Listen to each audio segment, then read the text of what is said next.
Moving from South Africa to the continent, Africa's public debt has reached dangerous levels. That's according to an Economic Development in Africa report published by the United Nations. The report points out that Sudan and Zimbabwe are in debt distress, and 7 countries are at high risk of being debt distressed. It recommends that the continent seeks alternative sources of revenue, including public-private partnerships and measures to stem illicit financial flows to fill the gap needed to meet the 2030 Sustainable Development Goals. Sarah Kimani has this report. An African debt crisis is looming. The UN's latest Economic Development Report says between 2006 and 2009, the average African country saw its external debt stock grow 7.8% per year. Between 2011 and 2013, it quickened to 10%, reaching $443 billion.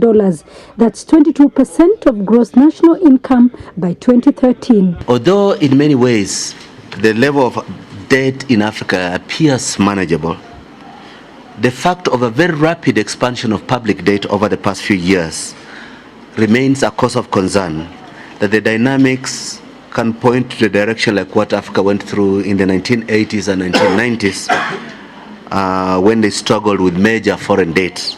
When you borrow, and this borrowing is not being used to finance productive investments that enhance your capacity to repay the debt, then you have a real problem.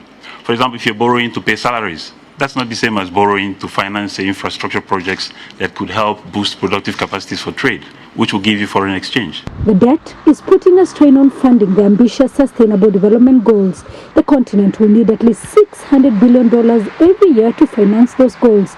That's a third of Africa's gross national income. Aid and external debt are unlikely to meet these needs. The report suggests Africa will have to enhance public-private partnerships and tap into diaspora remittances, which stood at $63 billion in 2014.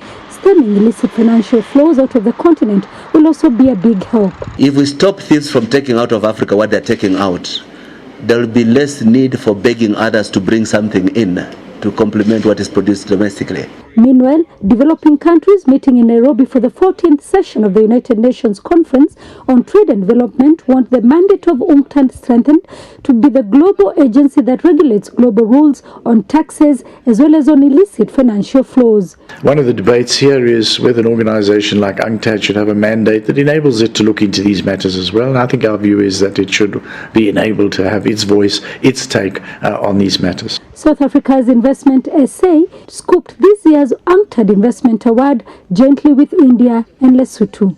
Sarah Kimani, SABC Business News, Kenya.